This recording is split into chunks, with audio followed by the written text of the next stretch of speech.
Welcome to the Tap 2 podcast. I'm your host, Stas, alongside my charming, handsome, magnetic other host, Jonas Clark. Say hi, Jonas. Hi, Jonas. What a nice way to start. I love you. It's so flattering. I love you. That's so nice. So basically, All right. the Tap 2. Hey. Focus up. We're 10 seconds in. All right. The Tap 2 podcast is the dream of two guys who love nerd culture, whether it's TCGs, TTRPGs, anime, or just straight up drama in nerdom. Thank you for tuning into episode 1. I'm sure you might be a little curious as to who we are if you don't know already, but we'll save that for a later episode. For now, Jonas, are video games getting worse? Are we just getting older? Has capitalism taken everything we hold dear and nostalgic and ruined it? Also, as an added segment to break the this is getting cut, obviously. No, I don't believe it is, Stas. I don't believe it is. What do we think this means? Also, an added segment to break the ice and put some important things to rest. It might be a secret segment that I've kept secret from our host, Stas. Wait, actually, you wrote this? I wrote a secret segment. Bro, trip me up with the script. All right. These are the topics that we're Take it back. into. Take it back. Yeah, take it back. No, that's got to stay in. That's absolutely got to stay in. Those are the topics we're getting into today, and we'll cue the intro here. Bam. The idea of this podcast, right, to just sort of kick it back and forth is basically we're looking for an outlet, if you will, to talk about the things that we love and sort of to broaden our scope right now. What's one thing we both love? Video games. So Absolutely. As a video game fan, Jonas, what did you grow up playing? What were your favorite genres? What to you is the if you could play one game over for the first time, what would it be? That is such a crazy question to start a podcast with. I could be here for like 3 hours. Okay. The first ever game I played, and this was actually a torturous thing my father did to me, is he got me a PSP and I was so excited. And one of the first ever games I ever played, I believe, was Ghosts and Goblins, which is notoriously one of the hardest video games of all time. So I just thought all video games sucked ass. I was like, this is hell. Why is everyone so into this? But then Pokemon Soul Silver was up there. Just like anything where I could make a little guy run around, I was obsessed with. And to this day, I think my favorite genre is probably like roguelikes. Like if you give me pick 3 and like do a thing, I'll just do like DMV pick 3, I would do it. What about you? Hit me. What's your faves? Honestly, so growing up, basically it was shooters. I can remember top favorite game of all time, like a game I wish I could go back and play again for the first time, Halo Reach. Right? You think about the achievement where you jump off the mountain and you assassinate the Arbiter, or not the Arbiter, you assassinate one of the elites sort of from behind. Like that was like my friends and I just think playing. all Covenants look alike, huh? Crazy. No, we can't have the bit start already. Go ahead.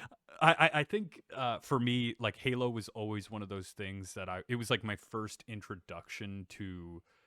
It was definitely my first introduction to multiplayer games because. Oh, yes. And I'll tell you I'll give you a little insight. Here's a little backstory for you. Yeah. Give me a little peek. I was an anxious child.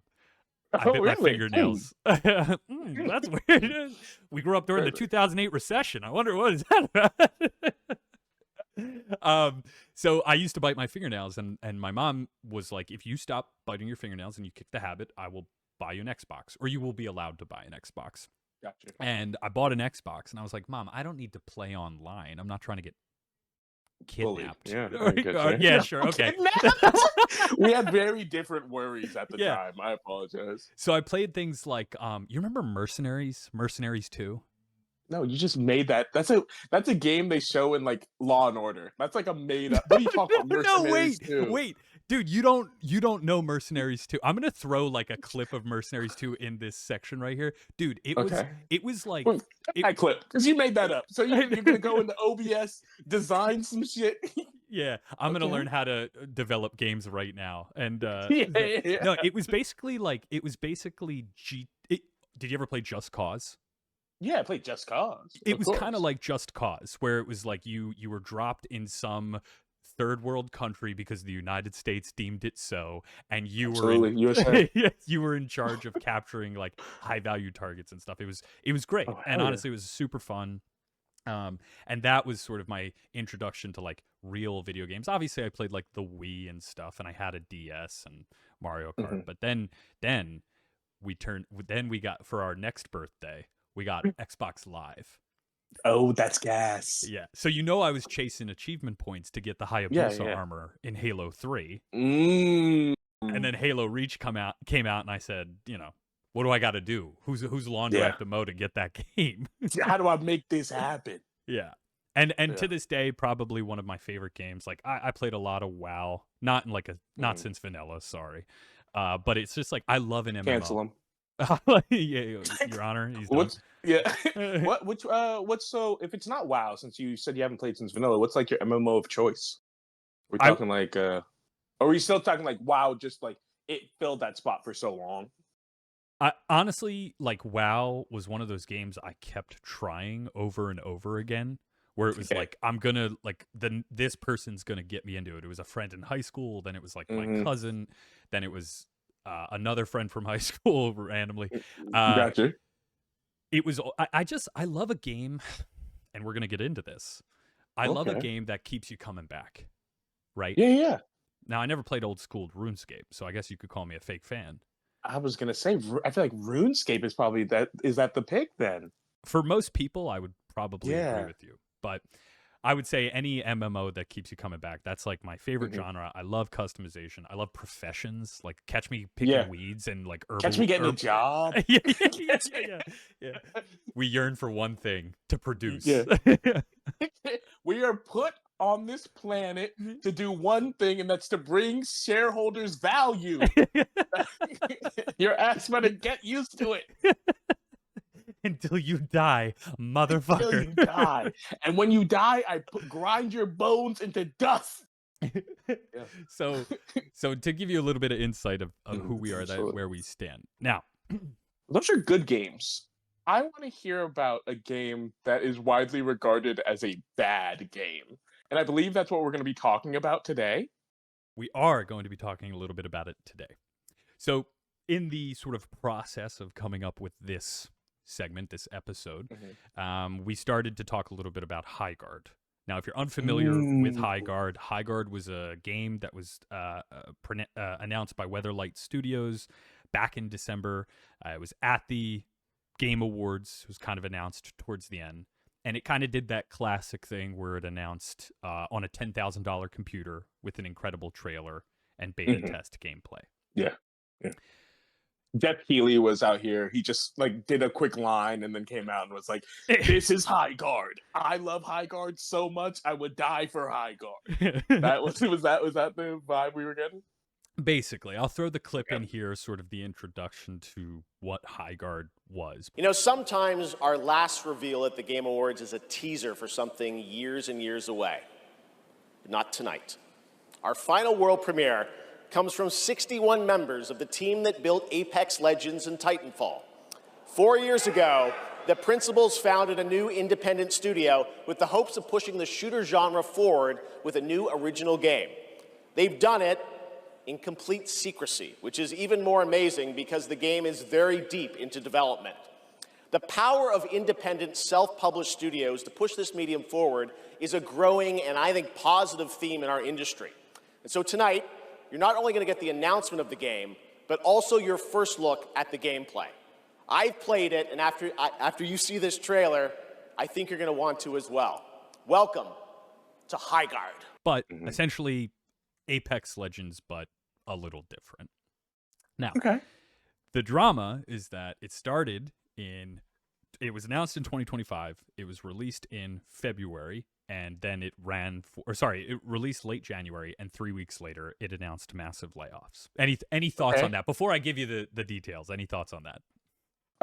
I'm sorry. As much as I love to play as a capitalist pig, it does suck when people who are like working hard and like are passionately contributing to the arts lose their job because of probably My guess, I haven't reviewed our overview too much yet because I love to come in with virginal eyes.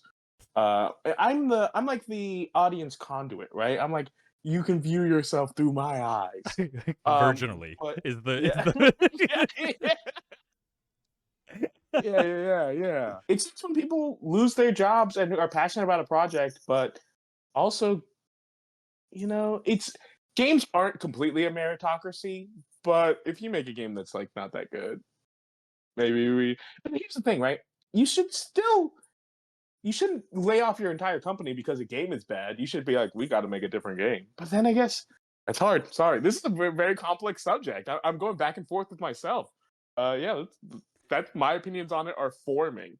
Yeah, well, so that it's actually funny you brought that up because as I sort of looked into it for the episode, I'll run you through a little bit of the timeline.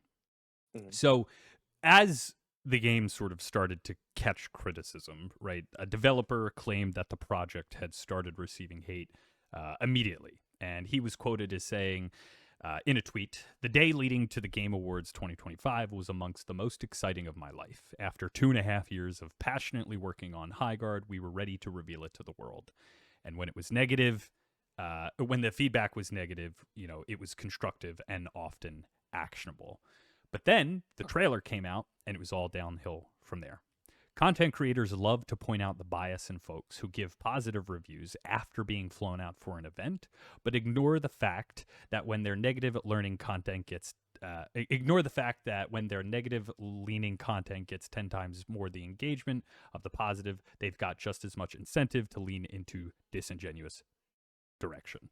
And he goes on to sort of basically say that from the get-go, the game was doomed to fail. I want to stop there, and I want to ask you sort of a little bit about that. Hear Do me. you think content creation, this is a this is a broad statement that applies specifically to video games? Sure. Do you Okay. think content creation has ruined, let's call them creative projects? Okay. I think that obviously that statement itself is very hyperbolic, right? Has ruined is crazy. Has it affected the process? I think it definitely has affected the process.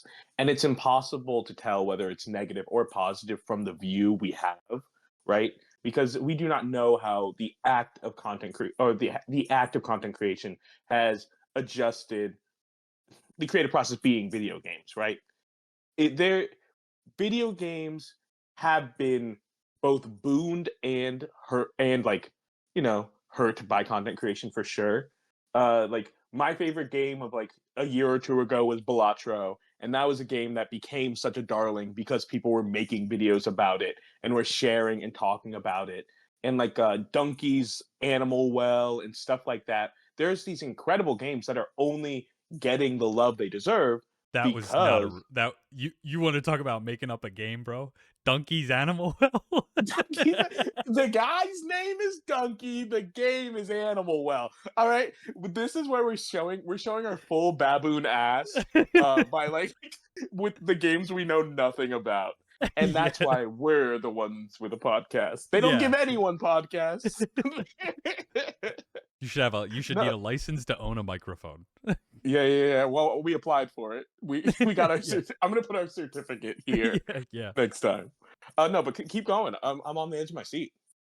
So, I mean, basically, the discussion sort of stops there, right? So he goes on to say they laughed me at being proud of the game, told me to get out the McDonald's applications, Oh and damn. mocked Oh me damn. for listing having autism in my bio, which they seem to think was evidence of the game. Evidence the game would be woke trash.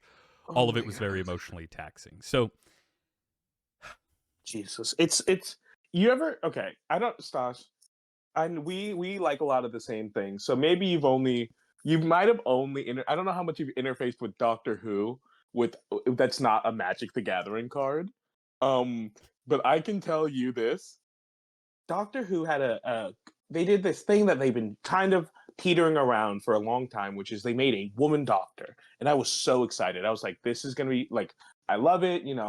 I'm a I'm an ally.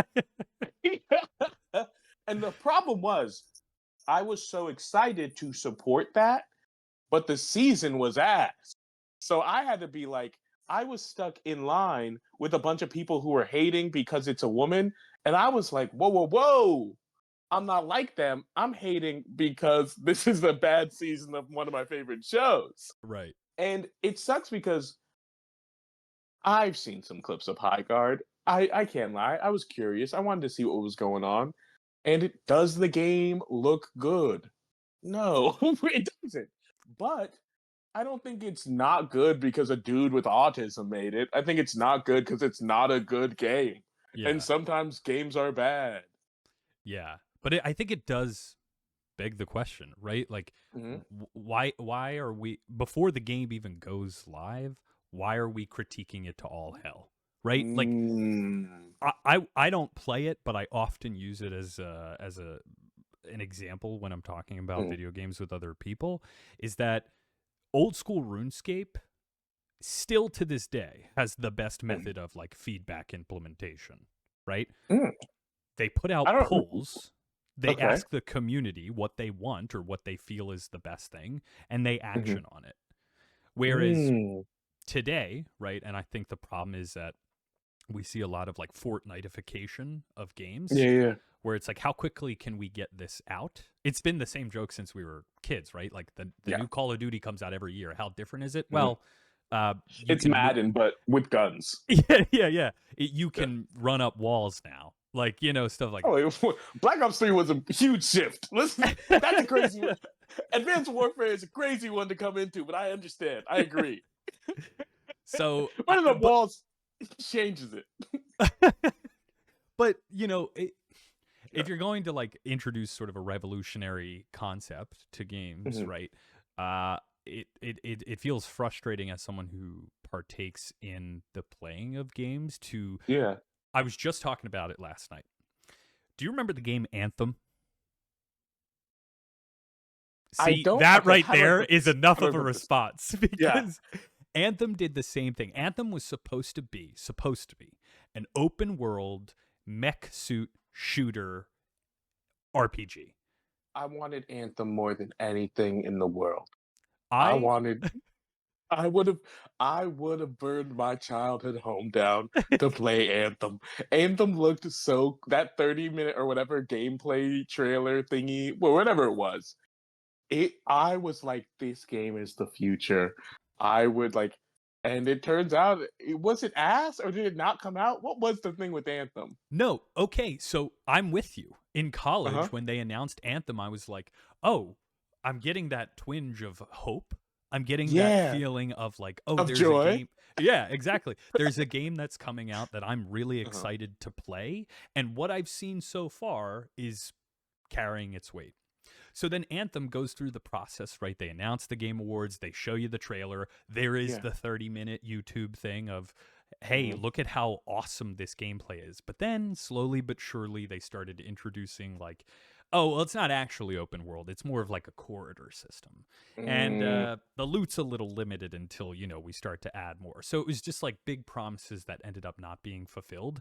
And for God, I don't even know how long the Anthem servers lasted, but they only shut down like maybe within the last year. And every Oh so damn. often, yeah, well, every so often I would check the subreddit and there'd be like one Oh. guy who's be like, I'm having fun. Aren't you all? Come on and join me. The water's warm. Yeah, and it was just unfortunate because it was like, I don't know, did they hype themselves up too much?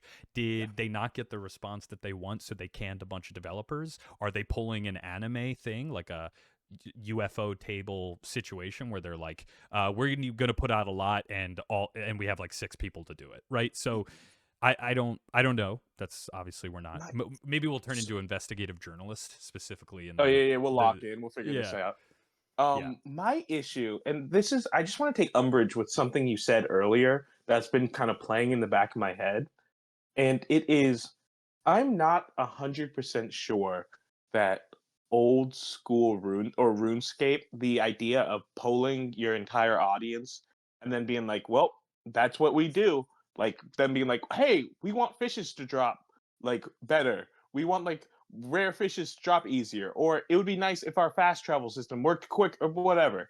That might not be as great of a way of getting things done, because I'm thinking from my own perspective, I'm not a game designer, and most people who are playing games aren't designers. And like, obviously, the audience, there's certain a level of audience feedback that is important, but and and, and maybe I'm oversimplifying what you said earlier, and that's like a problem.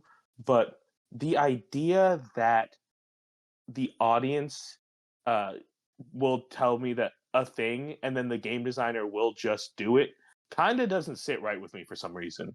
And I think maybe it's like the guy, like, hey, I go to a lot of sushi restaurants. I'm not going to tell that guy how to make omakase or whatever the hell they're making back there. I don't know what to put in a maki roll. But Now, that's neither here nor there. I just wanted to get that. I was thinking about it. okay, Maybe so slice that, throw it back. yeah, no, well, okay, so while you were talking, right, I mentioned not really having played a lot of old school RuneScape, but according to the internet, old school RuneScape heavily involves its community by pulling nearly all significant game updates. Members with at least 300 total levels and 25 plus hours of playtime can vote on in-game poll booths, requiring a 70% majority, supermajority, to pass. So, okay, so it is people who are deep entrenched and are a level of expert at RuneScape. right. I guess those Okay. with enough experience and let's call it Yeah. expertise to just have a say and be like, I've been playing this game a lot and I'd like to see this thing change, as opposed I to get that. the shitter who plays Overwatch and is like, you need to buff Genji. Like, Okay. Okay. Oh, crazy. sorry, A can you lot tell of what I just got off? yeah, yeah, yeah. A lot of friendly fire. A lot of My bad, bro. I mean Moira. I'm before people unsubscribe, I'm a Brigitte man myself, and I understand. I'm so sorry. It just feels so good. The shield, it feels so good. Back to the Highguard discussion, right? So January 2026 is the official launch. It peaks just under 100,000 players, and people immediately start clowning on it. So now you've got an announcement. Now you've got the clip farmers and the YouTubers reacting to the channel, which I would like to save one entire episode to react channels. I have so much to say about react channels.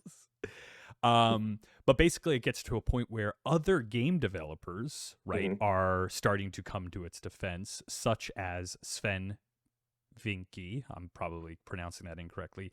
The creator My boy, of Baldur's, my goat. the creator of Baldur's Gate 3, arguably one of the best. You got it on you. Oh, yeah. Arguably one of the best games to come out in the last decade, Sure. He comes out and he tweets, I don't like people shitting on things others have created. Snaps for Sven. Putting something out into the world makes you vulnerable, and that alone deserves respect, even if you dislike the creation. It's easy to destroy things. It's a lot harder to build them. The best critics understand this. Even when they're being critical, they do their best not to be hurtful. Yeah. Response. Thoughts on that? That's beautifully well put. I think he is highlighting the thing that has been sitting with me the whole time, which is, just because something is bad doesn't mean you get to hurt the person who made it. And everyone is going to make things. If you are putting yourself out there, if you're doing it in any form of art, right? And any form of things that like aren't art, like podcasts, that you are putting yourself out there and you are trying your best at something, and it's hard. And you're not going to be, you're not going to be the best at first. And even if you are well seasoned and well trained, sometimes something you think is really going to hit is not going to. And that's okay. And that's part of like the emotional process. And just because something is not good is such a harsh term, but just because something is not your cup of tea or a lot of people's cups of tea or of a certain level of quality doesn't mean that there was no merit in the act of creating it, and doesn't mean that that person should give up in creating it, as long as their heart was in the right place. Obviously there's lots of works of art that are like generated straight from hate. Like, I've seen games that are like, this is a project made of spite. I've seen movies, that are, I'm like, why did you made this because you're a bad person inside and you need to stop what you're doing. But this is not one of those things. This is one of the things where a team of people are working together and creating a project that they're proud of. And that project just happened to miss the mark, in my opinion. Yeah. What about you? How do you feel about it? I mean, I agree with you, right? But to Mhm. me, I guess maybe the cynicism comes to light when it's Mhm. like, okay, why are they creating this project? Mhm. When I look at somebody creating the next Call of Duty, I don't see it as a heartfelt passion. I see it as I whatever gotta get a check. no, like whatever developer being like, all right, we have 1,000 developers on retainer, just like make the next Call of Duty. It'll be Yeah, a part of Warzone, and then we'll sell 8 battle passes next year, right? So like, that's fair. it's hard to view that, especially in the gaming industry where everything Yeah. is like about the microtransaction, which is another thing Mhm. I'd love to talk about. Yeah. Don't worry. We got a nice backlog coming to you guys. Yeah, Don't worry. but I think like Larian Studios is a great example. Mhm. 70-ish developers come together, deliver in the most executable way Dungeons and Dragons. A Yeah. game that's been around for 50 years. People love it. It brings people together. People get fucking married. Like in the group, like something that Mhm. brings people together in the real way. They were like, let's create a video game and let's do it to the best of our ability. Mhm. So I don't know, asking the question of like, why did you make this project also very important. I could see, Mhm. like maybe Wildlight sat there and said, well, we want to make Apex, but we want to make it better. I don't know. They made Apex and they made it better years ago already. They didn't need to do that again. The Apex they made better was Titanfall 2. And I'll die on that hill as well. What a great For me. segue. Somebody read the overview. Someone does their homework. So 2 weeks after its debut, Wildlight Entertainment Mhm. announces massive layoffs, basically, talking about the upkeep.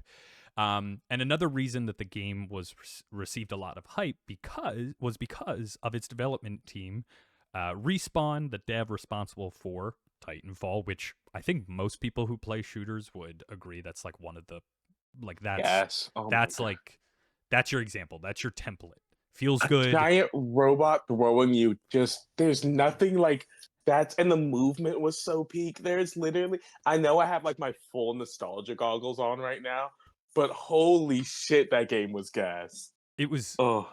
I remember playing it late. Like I did not Mm, hop on the train when it first came out. I remember playing Titanfall, but like Titanfall 2, it was kind of mm. like a GameStop pickup when it was It's like $4. Just yeah, grab no, it. literally, yeah, like, and I was like, yeah, sure, and I was like, whoa, this got a lot of people online, Yeah. like not bots, Hmm. and it was just great. But another reason that people were excited for about it was because a lot of the former devs from Respawn were on this game, right? So former developers. Oh, Now, yeah. I'll say this, and I'm sure Hmm. most people would agree, that if Hmm. you are going to market something with the devs of Titanfall, it better be Titanfall 3. Yeah. Yeah, that's rough. Yeah. No, you're correct. Unfortunately, yeah. Right? If you have all those dudes together, you might as well get them coding. I need Sally, Johnny. I need all them locked on their keyboard and focused up. I don't want high guard. All right, I'll say it. Cancel me. I don't want high guard. Who's asking for high? And I think that's what also confusing. The problem is I support the idea of new IP, and I love new IP. Most of like my favorite games within the last decade have been interesting new IP that have done fun things with the form of video games. Like UFO 50 was a huge like. I bought one of those handheld retro gaming devices just to play UFO 50 on because it was incredible. He doesn't know what that is. He's literally looking at me. He's biting his bottom lip. He's like, I don't know what the I fuck don't he's talking know. about. No, I'm just Hey, yeah. Yeah. editor, future me, play that clip. um, but yeah, no. So I do love the idea of playing with mediums and creating individual like new IPs. But at the same time, I'm also like, if we're creating a new IP, it has to be something with like heart and soul. And I'm not sure I really felt it coming off of this. And I think something that a lot of people were really resonating with, which is like, who's asking for this? And it sucks because there's a lot of like Marvel.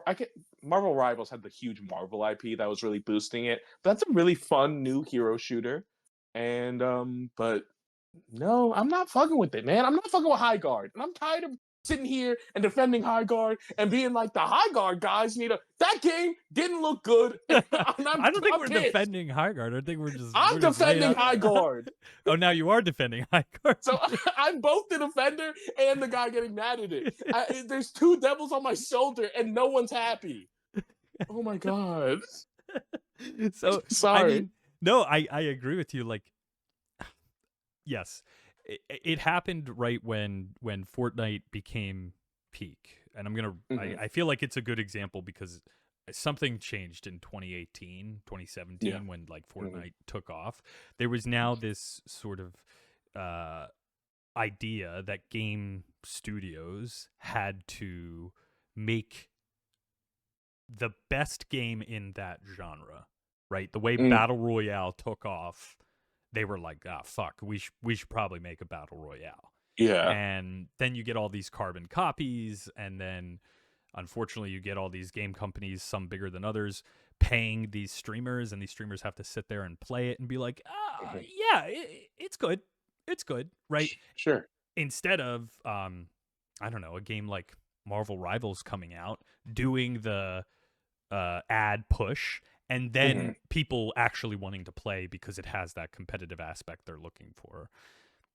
That's a really hard discussion though, right? Because the only difference between the first thing you described and the second thing you described is that the second thing was a game people wanted to play. If the first thing was a game people wanted to play, it would have just had all of what you described in the second part. It sucks because a lot of the gaming industry obviously it's becoming this huge Goliath of these like gigantic properties, but it's also about like I need to enjoy the experience I'm having. If I don't have fun is such a strange word, but like because there's a lot of things that can be fun. A moving story can be a fun thing to experience, right? Even though like the gameplay might not hit or whatever. If I'm not having fun, what are we doing here? Like I books kick ass. I'll go read a book. My mom wants me to call her. I'll call my mom. What do we do? Why am I playing video games if I'm not having fun? Right. Yeah. I'm with you. I feel Sorry. like it has changed my perspective, at least, on like what game I want to play, right? Like there was a time where I was like, yeah, I want to play Overwatch and Yeah. Marvel because like I want to get better and winning is fun. And then I was like, but I can genuinely feel my blood pressure going through the Right. roof. So I'm going to replay Fallout 4 and have a good time. Yeah, sometimes that's just the way to do it. And But sometimes there's a lot of people who are like their competitive drive can be like they can balance that and the fun. But for some, I'm with you, boss. Sometimes I'm like, man, that loss felt bad. I don't want to play this. yeah. Yeah.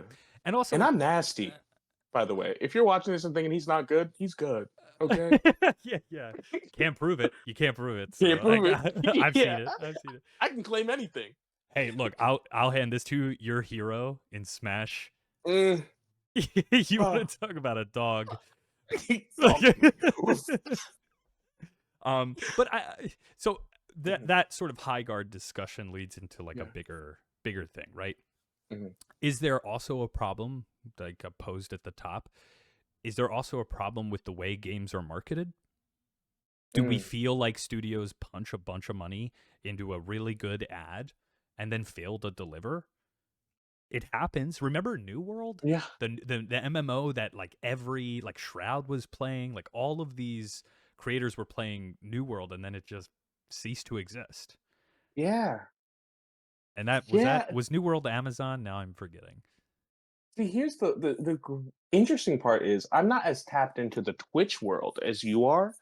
And so for me, a normal guy who like does normal shit, don't look at my background, goes, I don't know what the fuck you're talking about.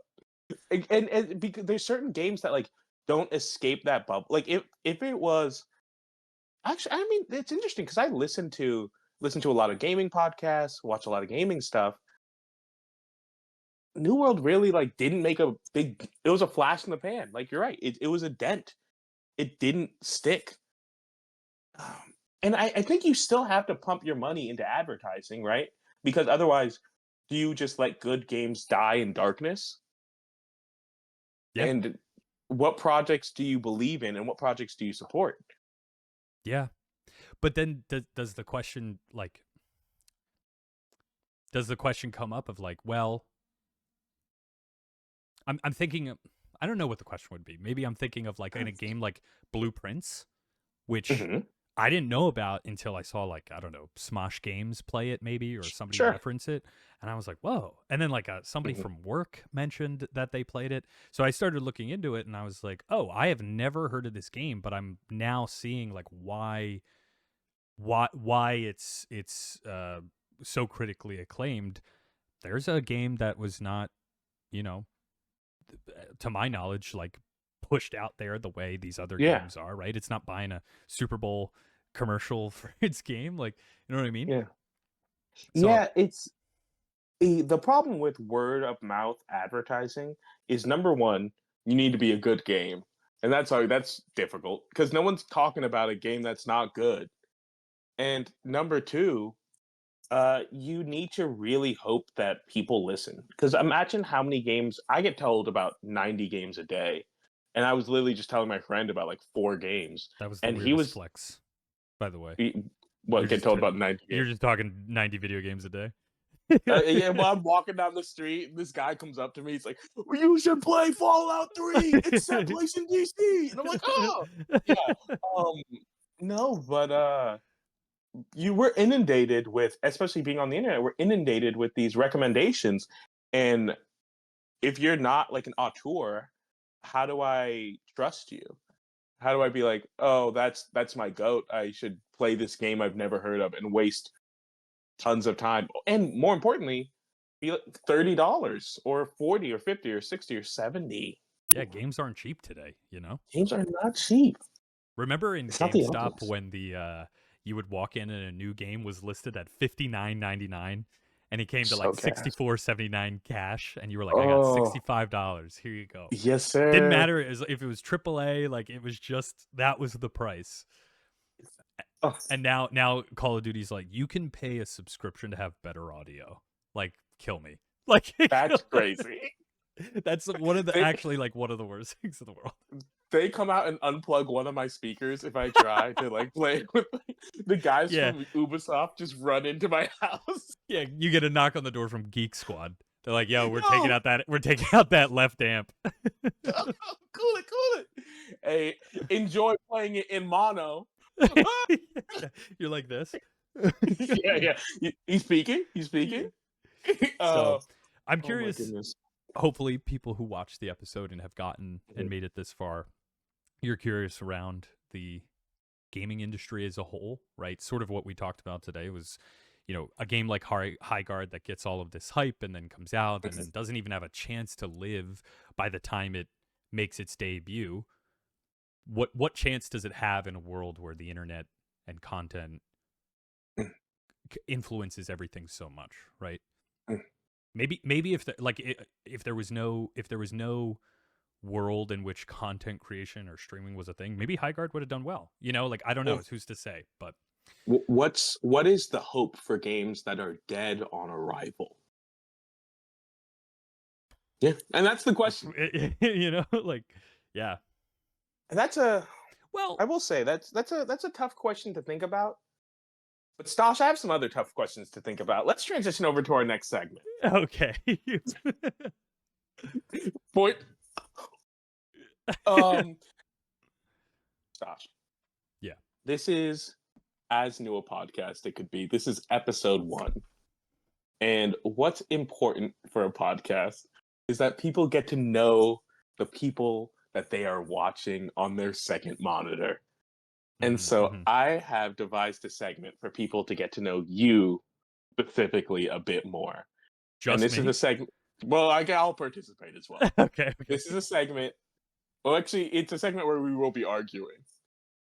We All will be right. arguing about topics very quickly. We have to fire through these. We will be having how do I say, a large scale argument. We will be having a mass debate, of course. So we will. This is a segment I call Masturbators, where we will be going. That was the secret, bro. You kept That that was the from me. secret. You Yes, kept that from me. this is our Masturbator segment. Good thing Stas, I've I'm been going to ask you a practicing since question. I was 13. In. Hit me. It was anxiety, mowing lawns, and this. I'm going. This is. Are you ready? I'm gonna ask you a question, and you have to give me your gut check, and I'm gonna tell you if you're right or wrong. Are you ready? Yeah, hit me. What's the best Pokemon starter? Totodile. Wrong. The correct answer is Squirtle. Squirtle is so. Oh! He's so much better than Totodile. Okay. You've never. A Feraligatr has never sparked joy in a child's heart. You see a Feraligatr, you're not going. You see a Blastoise, you're going big man Blastoise. You're not doing none of that for Feraligatr. Wait, I'm this is telling you coming this from right a now. dinosaur kid? Is this coming from a dinosaur This kid? is coming from a. I have my dinosaur lunchbox in the other room. You got my ass. You ate my ass up with that one. Okay, clock my shit. Yeah. All right, next. Okay. Are we going subs or dubs?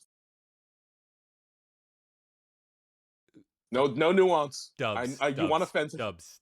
I'm sorry. I'm Dubs. also going dubs. Yeah. I think We're talking about anime, subs. by the way, in case Yeah, anybody yeah. doesn't know. Like, are you submissive or are you? Yeah. Are you doubling down? Yes. In anime, would you rather watch with subtitles on? Would you rather watch with English voices dubbed over? I agree. Dubs have with gotten a dubs. lot better. I will die on that hill. Yes. Matt Mercer yes. is my king. Dubs have gotten way better. Crom is getting it. I'm proud of him. Yeah. Also, I'm double screening it. I'm looking at my phone while I'm also watching. Okay.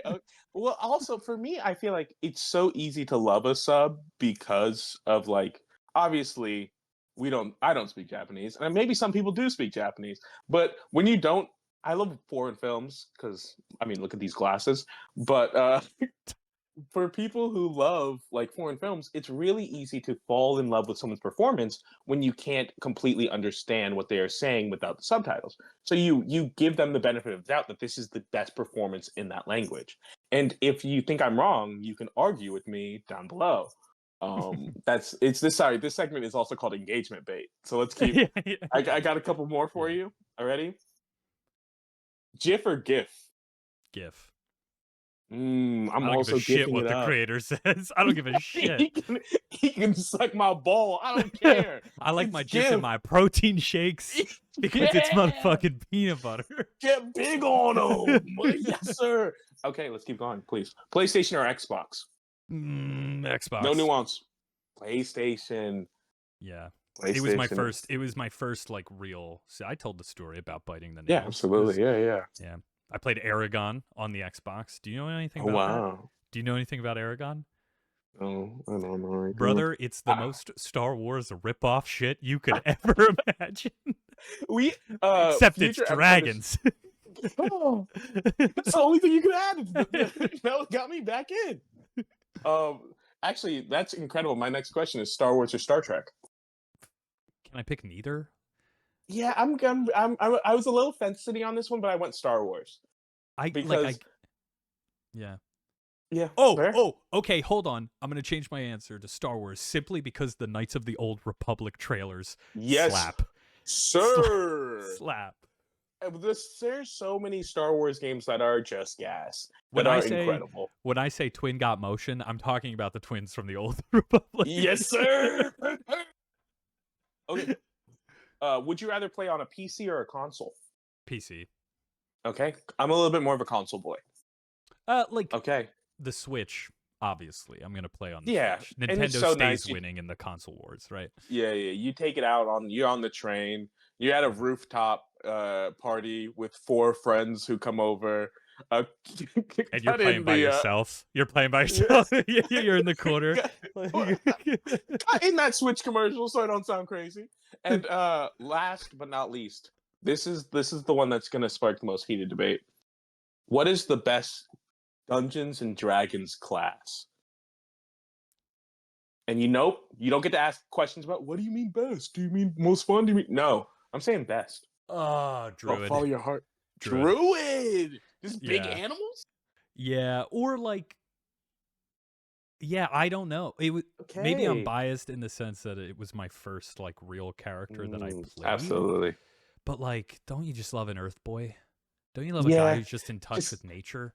Just I don't love the way you touched nature. I'll be honest. Yeah. I hated it. Give me a hot elf who knows his roots. You know? Like, Absolutely, absolutely. what about you? I would say paladin. Give me a guy who made a promise to do something. Oh, it's among you. Give me a guy who's made a promise to do something, an oath, and then Yeah. just send him on a fucking quest. That's what it's all about, really. Yeah. And then you get a little lay on hands. You got a sword. You have like 4 spells that are of any use. It's incredible. And you get the best spell in D&D, which is, without a doubt, ceremony. That's the best spell. But we can marry your homies at the table. You can marry your homie. It's the most beautiful. Like, oh my god, you can baptize a guy. It's great. Okay, can I just give my answer of like what's like the most down and dirty? Like, let me play D&D the way it was meant to be played. Okay. Gary Gygax in the. Give me a warlock. I want a little something whispering in my ear. And I know what cantrip you're taking. I know what you're picking. You're picking agonize, baby. I want to. Yeah. I want to add those stats up. I'm hitting a Hadouken blast at everything that comes my way. Well, that is the end of today's debate segment, or more even just a discussion segment. But mass discussion is not as fun. Mass discussion. I like that. That's going to be a running bit, and you are allowed to comment down below what you think should be debated. Absolutely. Yeah, get in the comments. And and hear me out. This is obviously a very nerdy podcast. It's some of our early ideas for names were like tales from inside the locker. Like we were getting nerdy with it. So while we do cover nerdy stuff, it doesn't have to be a super nerdy subject. I'll tell you about which sport is the best, because I'll tell you right now, it's basketball. And basketball is the most fun sport to watch. And we can't get into this right now. We can't get into this right now. Like, where my baseball fans at? Oh, that can't be a real answer. Hoop on 'em. And I'm from DC, so my team is the Wizards. It's incredible. I get to be super nerdy all the time. 6'4" John. Oh my goodness. Anyway, I think that brings us to the conclusion of episode 1. Stas, any closing words for us today? If you've made it this far, you've now realized it's just an outlet for us two to talk about things that we really like. Yeah. But in all seriousness, I think if you've made it this far, we would appreciate you liking, commenting, subscribing, rating, do anything that boosts engagement. And if you're our friend, text us and tell us we did a good job, because man, I love me some gratification. Oh my god, it feels so good. Thank you guys so much. This was so much fun. Literally, we could have 0 listeners and it would just be, right now we have 0 listeners and it's just me and Stas talking. What do you mean? What do you mean? What if, bro? That's it, right? yeah. And it's a blast. Thank you so much, guys. Yeah. And catch you on the other side. Tap out.